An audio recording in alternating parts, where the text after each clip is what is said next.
Okay, welcome everybody to the Morgellons Call of the Week.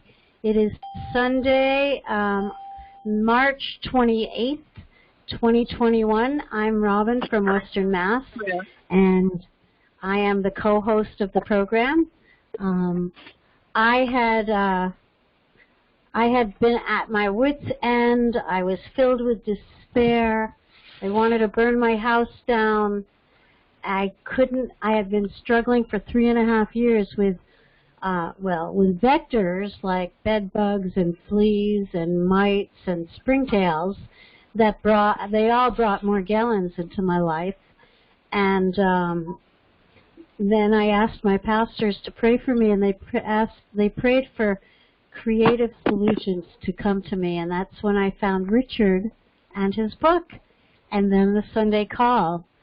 And it was a turning point. My life turned around. I got my life back. I did get reinfested not this past December, but the one before in 2020. And 2019, I guess. It was December 2019. And it took me a while to recognize it, and then I was sick for a long time with COVID. But today I unrolled my living room rug, and I'm steam cleaning it. And my house is doing much better. My body's doing much better. Not totally clear yet, but so close. So close. And on stage 3 of the diet. So, you know, it really does work if you work it. And I'm so grateful for Richard, his support, the program, the diet. I mean, so let me introduce Richard Kuhns. First of all, he is here for you. He takes questions through email, up to 3 questions a day. He's here on the call every week. He's constantly researching and learning. We're part of his research team. So, you know, when we find something that seems to work, we email him and he checks it out. And then he lets everyone know about it. And please mute yourself, *6 if you haven't. Also, He keeps updating the book, so he's working on the 11th edition of the book right now. The 10th edition, I think, is awesome and so helpful. It's not, you don't read it like a novel. You read it like an encyclopedia where you look things up and you keep referring to it and you take notes and you put Post-its on the different sections of different protocols that you need to remember. So anyway, I am so grateful for that, and I'm grateful to be here. I'm grateful that I can give back, and here's Richard. Thank you, Robin. It's a pleasure to be here today, as it is every week. I'm here with my buddies in my background here. You've heard, I'm sure everybody knows what DNA is inside our cells, but oftentimes you hear people talk about RNA. What the hell is RNA? I had really not much of an idea what it was until I listened to one of the videos on GMOs Revealed, and Dr. Zach Bush was talking about the influence of RNA on our health. And what is RNA? Hey, it comes from my buddies. Plants. Comes from the life source. A couple of weeks ago we talked about grounding and grounding ourselves to the earth and looking at that. But nature, it comes from nature.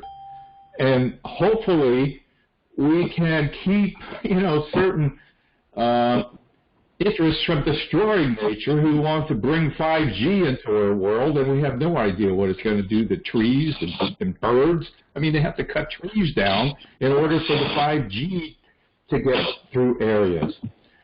We want to do everything we can to block the advance of 5G.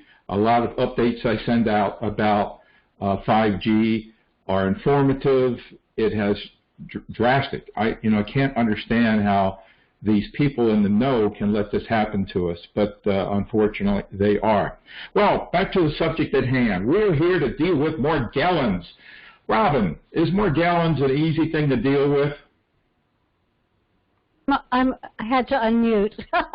No, well, on some levels it's an easy thing to deal with, but nothing happens quickly. You can't do things one time and think that that's it and you're done.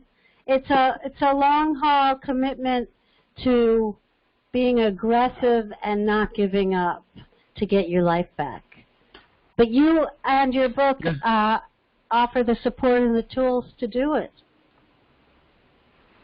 Thank you. Now, we had a guest on last week, Jeremy, and Jeremy has quite extensive experience in, I guess, through his own programs on the internet and blogs and about Morgellons. He's interviewed the microbiologist Medivahan.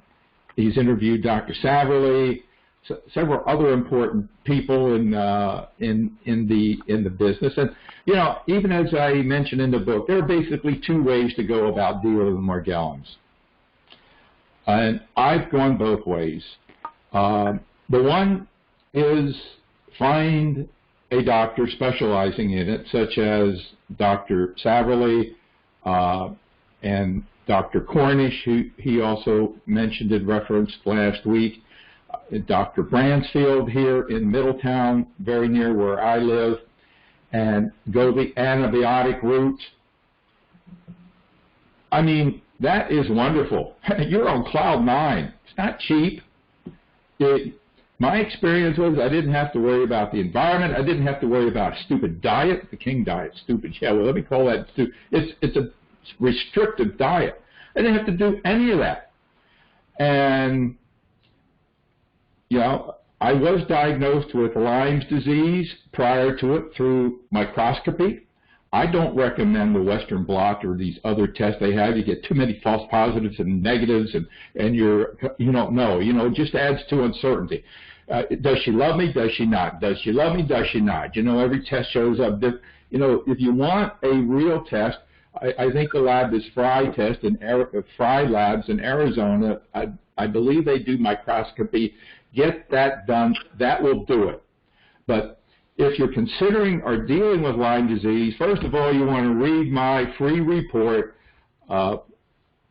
You don't have to worry about Lyme disease that much anymore. You know, Lyme disease doesn't have to own you anymore is what it's titled. I initially titled it Spirochetes don't have to own you anymore, but somebody said, well, not everybody knows what a spirochete is, but everybody knows what Lyme is. Well, anyway, through effective nutrition, you may be free of needing to get. Well, anyway, back to dealing with Morgellons. So the point is the LLMDs, that's what these doctors are. They are Lyme literate medical doctors, LLMD, and they utilize antibiotics. You know, like he was saying, the $700 for a visit. You don't need all that many visits, and you're on cloud nine. And so why am I here? You know, if it works, why am I here? Well, 6 months after I went through it, the Lyme disease that I thought was hopefully cured by the antibiotics just about killed me. I didn't even know at the time it was Lyme disease. After all, I had gone through all that treatment for Lyme disease. Why am I having all these pains? Why am I having all this inflammation? Why is my life being destroyed? I had just beaten the skin parasites.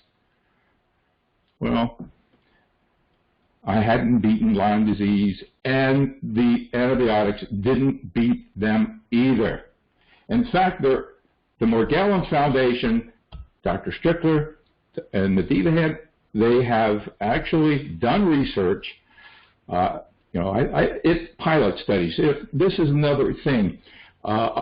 Basically, the only glimpse that we have of Morgellons and Lyme disease through many of these organizations or through pilot studies. What is a pilot study? Well, a real study might be 1,000, 2,000 people. Pilot study, maybe 12. Okay? So that's like jumping, hey, that means that 900 other people are going to be exactly the same as these 12. Well, that's quite a stretch, and that's why they do call it a pilot study, which says, well, we should look into this a little further.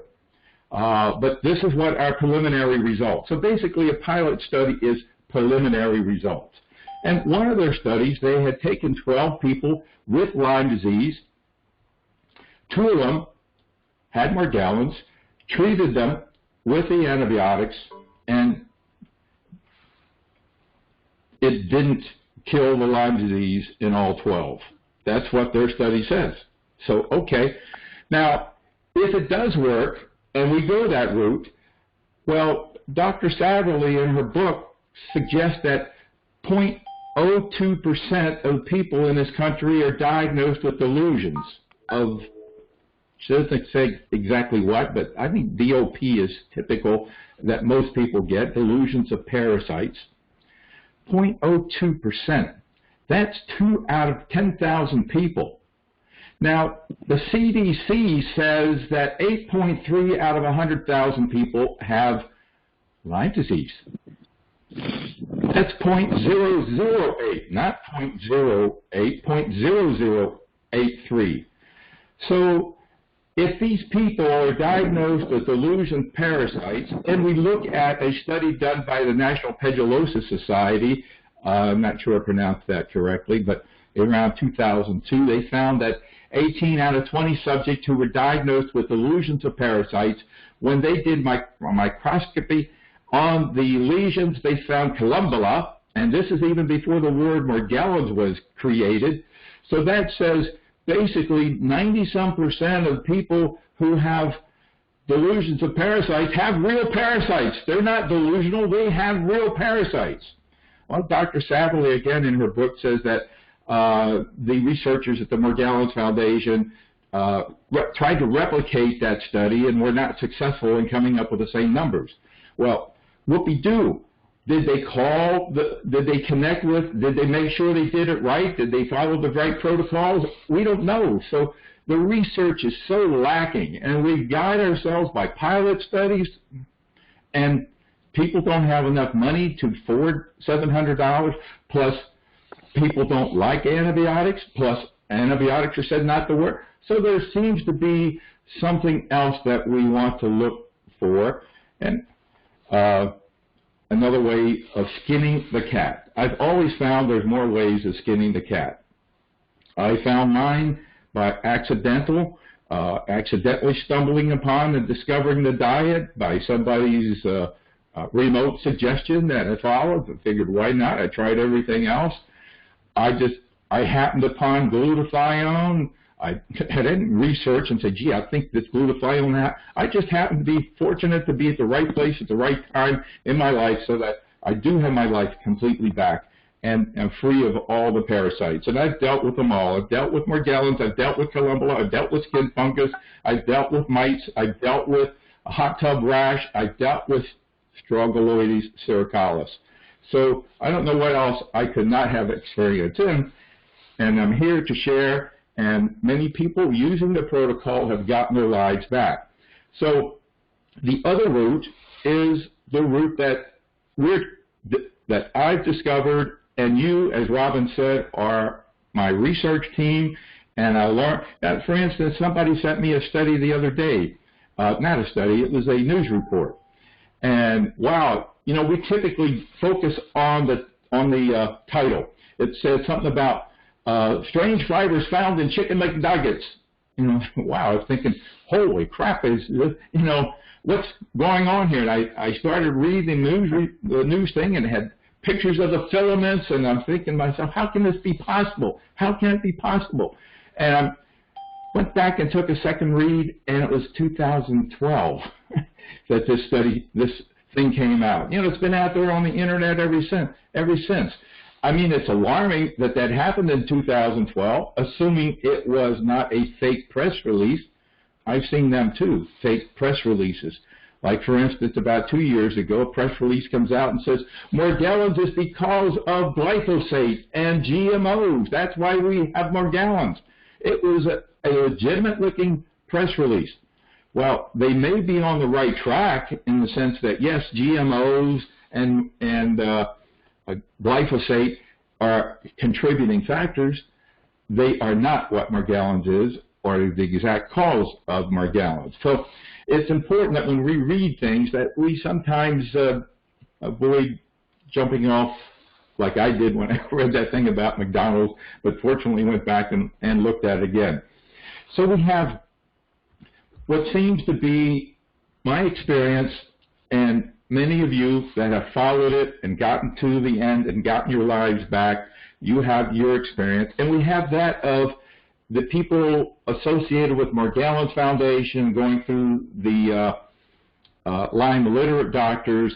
And it seems that from our experience is that we are on two different universes or two different planets or something, because, you know, as we were talking with Jeremy last week, we looked at some specific questions, like number one, is Morgellons contagious?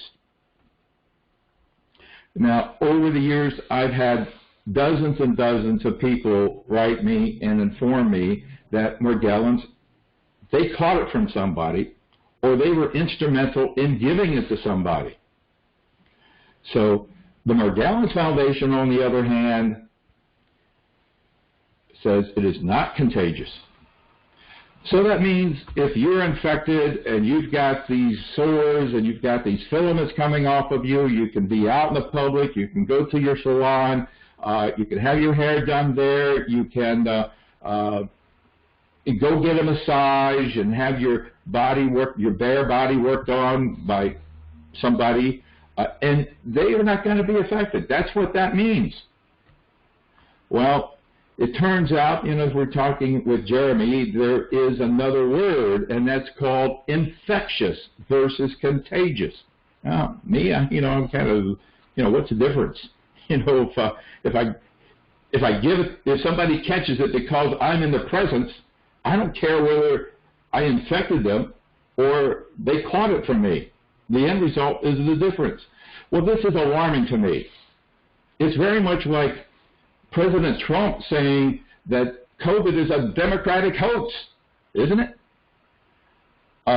Hey, this means that people are not being responsible because people of knowledge say it's not contagious. So if I believe them and it's not contagious, well, why should I be kind of isolating? Why should I be keeping myself away from my grandchildren? Why not hug them? Why not, you know, hug my children? And you know, why not hug everybody I love? Why not go to the salon? You know, why should I, you know?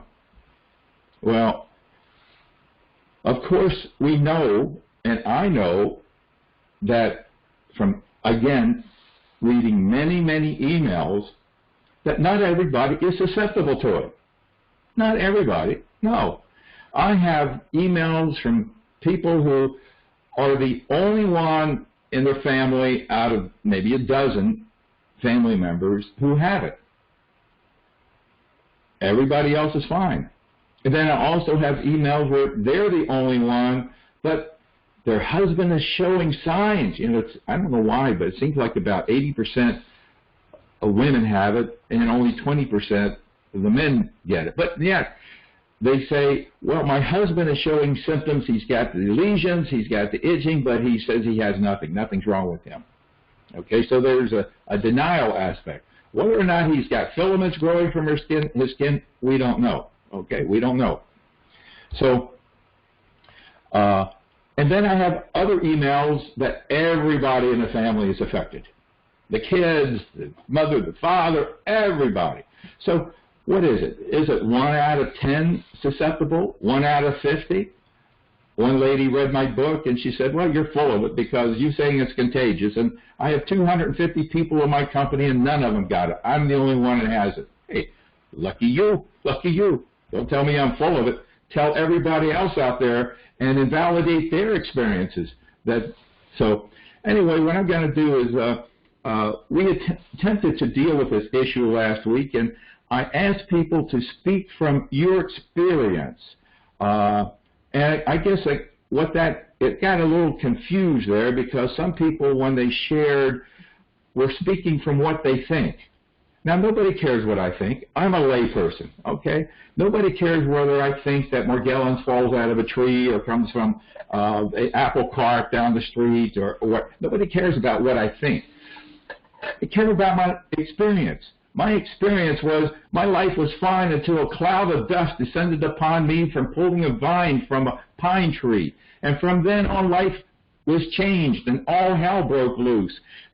My experience is that I have given it to my significant other and to other people. That's my experience. I don't think that I gave it. I know. That's my experience. So we're going to open up the phone lines, and I'd like you to do a *6. And if you have experience in this area, now if you're new to the program, it may not be anything for you to share, but perhaps you do. Perhaps you do know how you caught it. In my questionnaire, I often ask a question: how did you get it? Where did you get it? And probably 15 or 20%, it's just out of thin air. They have no idea. But most of them, about 80 to 90%, know exactly where they were, exactly the time it started, and exactly how they got it. That's your experience. That's what I want you to share. So anyone like to share? Just do *6 and share away. Well, I'll start things off. I already told you guys what happened to me, but I had 2 cats that I gave it to. I gave it to them. I did not get it from them. And it was, in fact, just today I gave, one of my cats died, but the cat I have left, I just gave him a flea dip today. And you know, in the past when I did this, there'd be these little black dots and little fibers and things. He was totally clear. So we're both doing really well. But yeah, I definitely gave it to my cats, and I gave it to. Do you remember how you? Huh? Do you remember how you got it? And you were about to say you gave it to somebody else? Right. Well, I got it because I was renting rooms in my house, and it was like the perfect storm of bed bugs, fleas, and then I took down all these bird nests, so that brought in the mites. I hired an exterminator, and he brought in the springtails, and I caught one. I said, you know, I think I have these things called springtails. He goes, oh yeah, I have them all over my house. I can't get rid of them. So I kept collecting samples of what looked like bugs and taking them to a local entomologist, and he would put them in alcohol, and he would look at them under high-powered microscopes. He said, they're just fibers. There's nothing here but fibers. And so, you know, I know that all of these things that came into my house are vectors for Morgellons. And that's how I got that. Actually, I had a friend who, so I was like, you know, before I found you, Richard, I mean, I went through all these things like fumigating with Cedarside and doing all this stuff. And I had a friend who was helping me, and I gave it to him. Luckily, he got rid of it quickly because I recognized what was going on with him. And then I had a friend I play music with, and I gave it to her. And again, I recognized it quickly. And she got rid of it just with peppermint oil and, you know, washing her clothes and stuff. But I have no doubt about the contagion factor. I'm glad you pointed that out, because when you know what to do, it can be almost a non-event and quickly handled. When you don't know what to do, it could be a lifelong nightmare. Yeah. Right. So thank you. So you have experience of 2 people that have contracted it because of their close proximity to you personally. And 2 animals. 2 people and 2 animals. And 2 animals. Well, you know, the thing about the Morgellons people is they say you can catch it from dogs and animals, but they don't acknowledge that you can get it from humans. Right, but I didn't catch it from them. I gave it to them. You gave it to them. There's a difference. So that's awesome. Yeah. Okay. So anyone else like to share that experience? Because that's important. That's what, you know, we want to wake these people up and stop having people run around thinking that they can be in close proximity to other people and have nothing happen. Well, for me, Anyone I'm else like to Ginny. share? Hi, could you say your name and where Hi, you're Ginny. from? I'm Ginny, and I'm from upstate New York. And well, I just know that one day, I remember the day, a flea jumped off my ankle. I was in my living room, and 2 weeks from that day, both my husband and I were itching and feeling biting. I mean, it was nightmarish. That's when it started. So I assume it came from the flea. Otherwise, I don't know.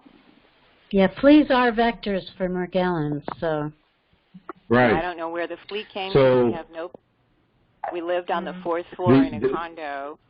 So, I mean, I have no idea why. And I only saw one flea. I didn't see any more fleas after that, although we got exterminators and stuff come in the house and stuff. But anyway, is giving it to anyone, I don't know. That's very much like. Oh, go ahead. That's very much like what happened to me. I was pulling a vine, and a cloud of dust descended upon me. I showered, and I was the only one exposed to anything. And 4 days later, at the same time, at the same very minute, my significant other and I started itching like crazy. So, I was the original infected person, and of course we sleep together, and it was transferred. Well, we both Contagious. got it at the same time. We both got it at the same time. So, but I'm the one that saw the flea. Exactly. But we both. Well, the flea probably infected you, and then you infected your husband in close body contact. We can't prove that unless the flea was in contact with both of you. Yeah, we don't know. I just remember seeing it, and then we both just, from 2 weeks from that day, we both were like itching and couldn't sleep, and it was a horrible nightmare. Thank you for sharing. Anyone else like to share? Yeah, Nick from Jersey. Hey, Nick. Hi, Nick. How we doing? How you doing, Rich? How you doing? I forgot your name, the other girl Good. from Mass. Robin. Sorry, Robin. That's okay. No, my experience with this, I remember when I first got it in 1994, I believe I contracted it from somebody the first time. I agree with Richard in that way. It is contagious, and that was, back then there was no really answer, so they would just send me to write you off as like you're delusional and crazy. And meanwhile, at the time when I had hair, it felt like it would nest in my hair and mutate or whatever it was doing at the time. And right, but the important thing is you remember the person that was from which time you began feeling the symptoms that you were in contact with? It was actually a woman I was dating that wasn't that long in the country. She was Asian, she was Chinese, and the next thing I know, I went back to her to try to find out because, we weren't dating no more, so I says, what did you give me? I wanted to know. There was no answers. Back in 1994, and she said she didn't have none. So whether or not, I don't know if it didn't bother her, maybe it did, and she didn't tell anybody, whether or not. I think people can be carriers, and they're not affected. They can be carriers. Spouses can be carriers, or they can simply deny it. Be infected and deny it because they go who wants to say, "Hey, I gave you something." Yeah. So Okay. Thank you, Nick. Okay. Thank you. Anyone else like to share? If you know you have been in proximity with someone else. I mean, I heard someone sharing that they were in a business. Hi. Yes. Hi, Janice. Hi. I got mine from pulling up a carpet that was there for years and years and years. I helped my cousin pull up a carpet, and the next day I had 3 little bites on the side of my hip, and that started everything off. And I didn't know what was going on with me. And then not too long ago, I helped out a friend take out, the popcorn on the ceiling. Do you guys know the popcorn? Yes. What is it called? The cottage cheese on the ceiling. Well, scraped it off, and I thought, well, they had a problem with termites. And I thought, oh no, something, because I started getting yellow in my hair, like yellow chunks growing out of my scalp. And I don't know if anybody's experienced that. Is that one of the symptoms and signs? Can be. It can be. Yeah, people get it affects the scalp. It's a nightmare. Were you in close proximity to anyone that you perhaps gave it to or transferred it to after you picked it up from the carpet and the ceiling? Well, just my cousin, but she doesn't seem to have anything like that. And I don't know if it was. I have to say it's from the carpet. I had to pick it up from the carpet. Yeah, but after that time, you didn't give it to anyone else. Nobody else picked it up from you. I don't think so, because I've stayed away from a lot of people. But then when the yellow chunk started coming out, I was just freaking out and started looking into it. It got worse. It got worse, and now I'm here. I tried to join take the survey. So I can learn more about it, but it says to come back at the beginning of the month. And there's just so many people who've signed on. But, yeah, so I can learn more. I don't know much. I'm very new, and I need to know more. Okay, you've come to the right place. Thank you for sharing. Anyone else like to share your experience? Do you know if you picked it up from someone else, or if you have been instrumental in someone else picking it up from you? Anyone like to share that? Anyone weigh in on that topic? I would like to share. Yes. It is definitely contagious. So tell me how you know that. Because I picked it up. I was alone in Florida, isolated for 2 years, and as soon as I came, seeking answers just like everyone else, and as soon as I came back to my family, my children, my grandchildren, my husband, everyone got it. Everyone. Not so some. You had it? You had it while you were in Florida, and when you came back, everybody in the family got it? Yes, that's very important. That's what we're looking for.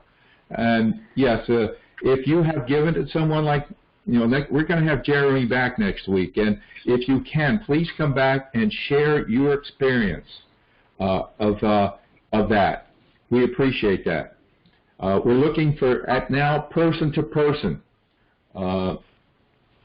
experiences. Thank you. Anyone else like to share or contribute to that? Your experience.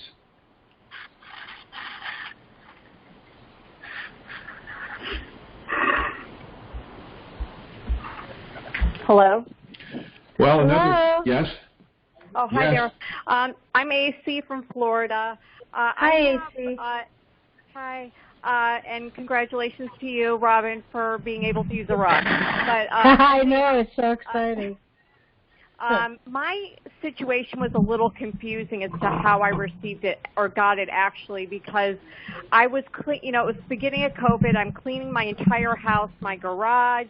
I took everything out and had everything all over the house. And at the same time, my son was coming home from college. So then we thought we had bed bugs. It could have been from him. If we did, it was probably from that. I'm not convinced we had bed bugs, but we had something. My dog seemed to itch first, and then I was itching. My husband never itched, and my other 2 sons never really itched. However, I did see them itch occasionally, but they didn't complain about it. And I'm the one who shared last week that I think I gave it to my mom because I slept at her house. And like she was able to, we believe, eradicate it. And my older son, who was in college, ended up going to stay at her house because I was containing everything in plastic, and he went there, and they seem to be both fine there now. She did protocols that, from your book. But I still think I have the situation because whatever the vector is, I have not eradicated despite spending $4,000 on pest control services. They still come, and, I have to spray. I still have to spray. Things are better, and obviously, being on the diet is crucial. And that's been helpful, but I do have to say, like, I believe I gave it to my mother, but my other family members. Okay, thank you. Now,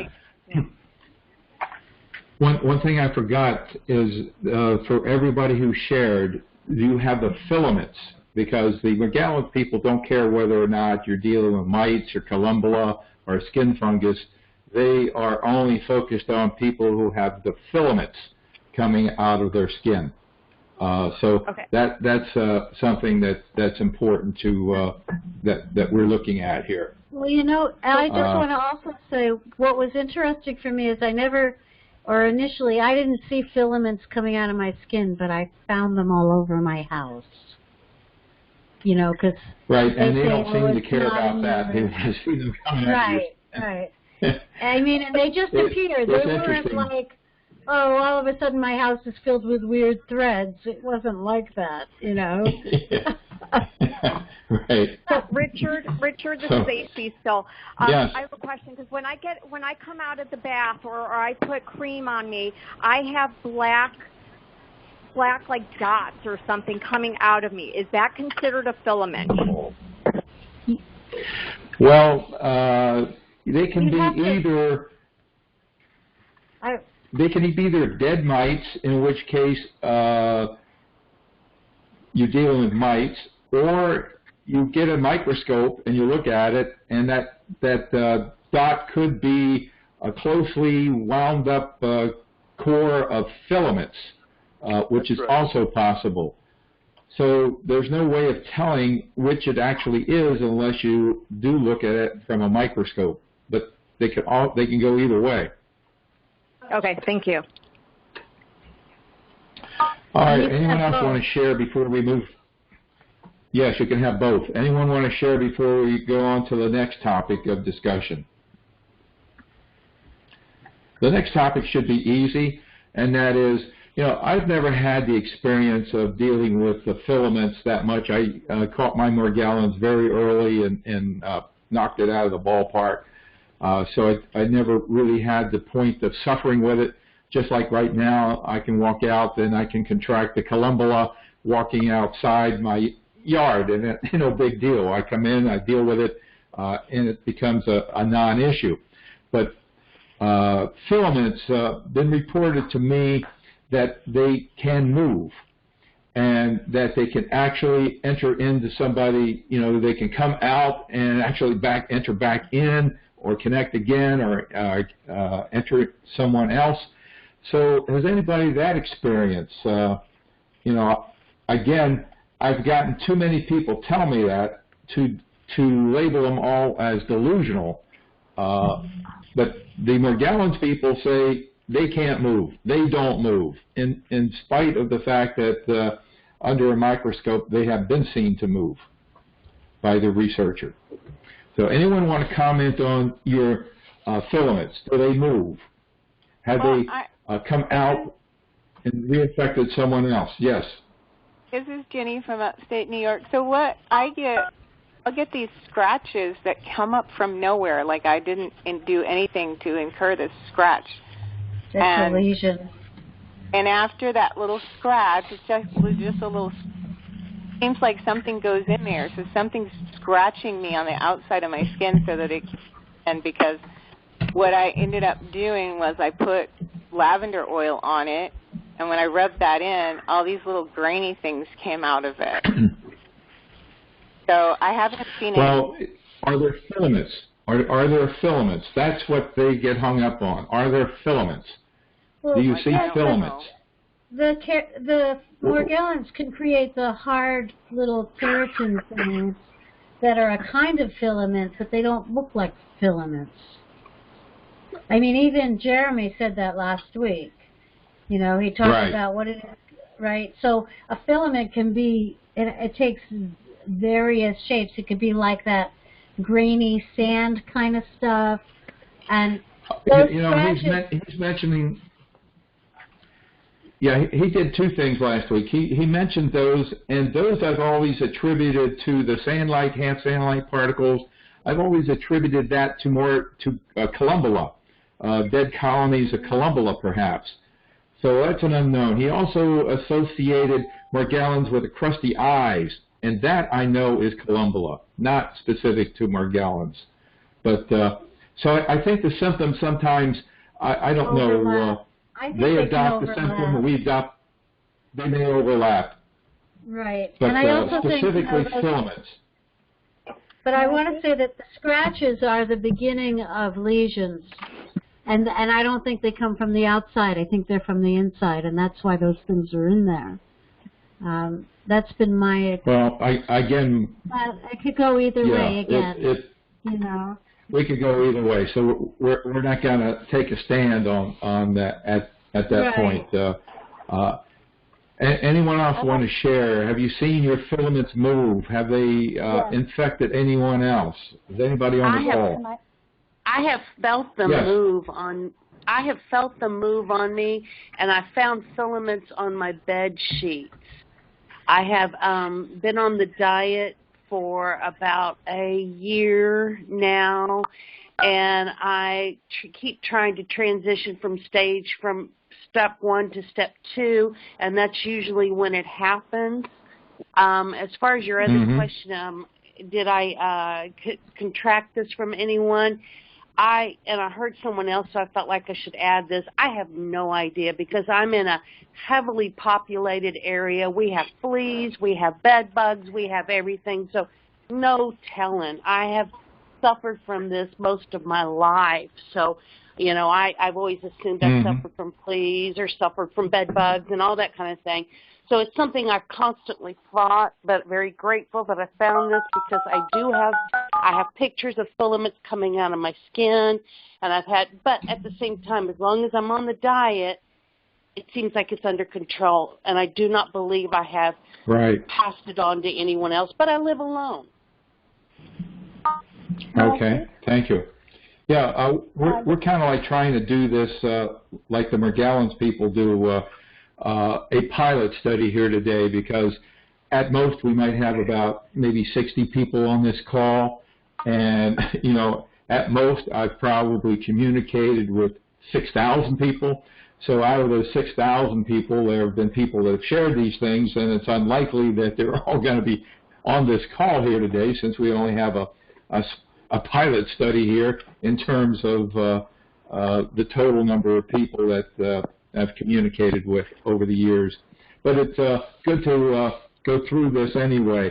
So the crawling feeling on the skin, that's typical with just about everyone. It's actually, it doesn't necessarily mean the filaments are moving unless you actually visually observe them moving and not have, you know, like a fan blowing over your skin that might be moving them air currents. Thank you. Anyone else like to share? Yes. Yes. This is Greta from Texas. I do detox baths on a regular basis, actually daily, twice a day sometimes. And I actually recorded one of my filaments moving. And I've had friends witness. My filaments look like human hair. They look like my hair, but they're not my hair. And I actually have recorded. How do you know they're not your hair? Because they move. And they're not my hair. Okay. All right. We want you to come back. We want you to come back next week.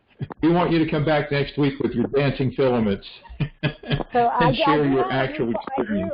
I do have it recorded. It is on the side of the bathtub, and I placed my phone to where it was steady, right on the ledge, and you can see the what I call my little worms that's, you know, very, very lightly. You'd have to really pay attention. But in the recording, you can see where it is moving.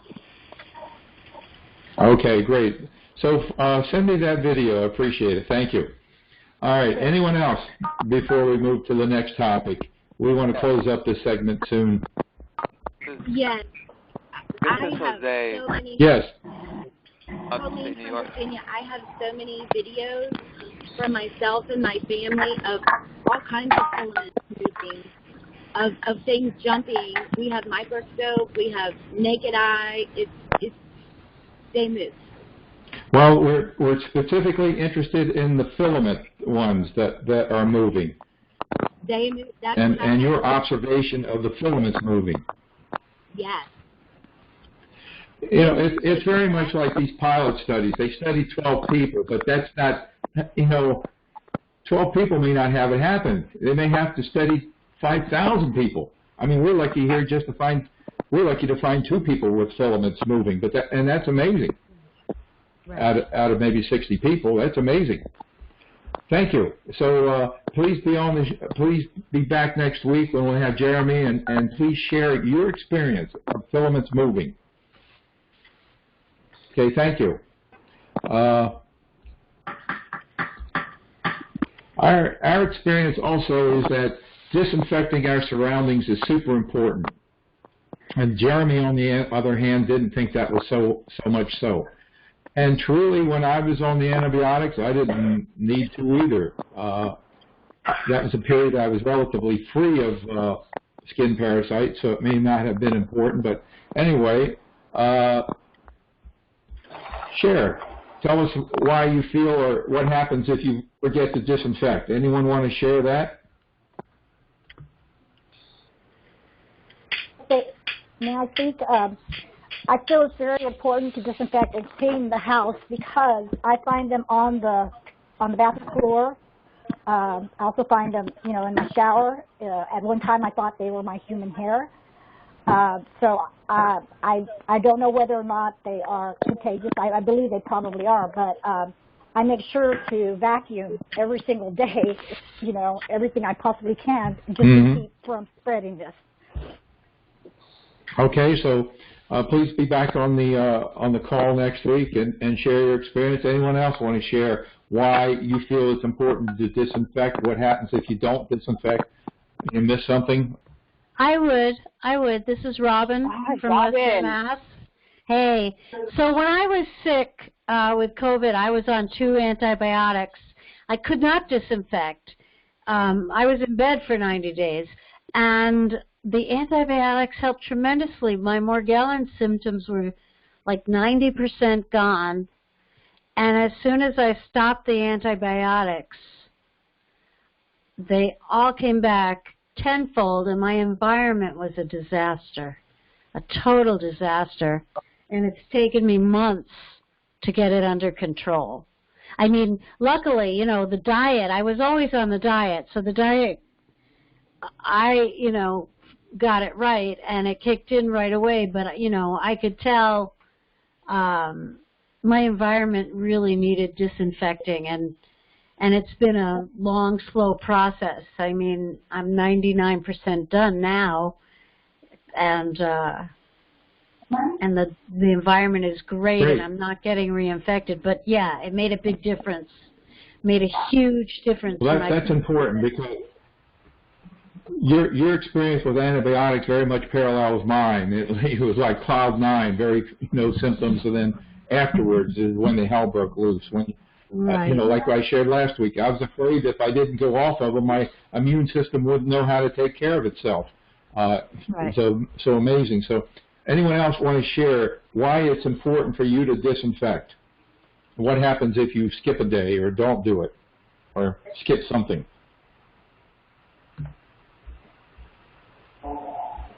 I also want to say about disinfecting, as you improve, it gets easier. I mean, like, there's maintenance disinfecting that is not all-consuming. Maybe you have an electrostatic sprayer and you spray your house once a day and you Swiffer your floors and you're done. I mean, it gets much better. So it's not like this torturous thing that needs to go on for years necessarily, right? But it does take a while to get it under control. Yeah. Generally, we need to do 21 days straight to make sure that if we're dealing with mites, at least 21 days straight. Well, okay. If anyone else would like to share, please do *6 and open your line. Otherwise, we'll be closing this segment and moving on to the next segment. And we will have Jeremy back. He's agreed to come back next week. Okay, we'll close this segment and we'll start the next segment.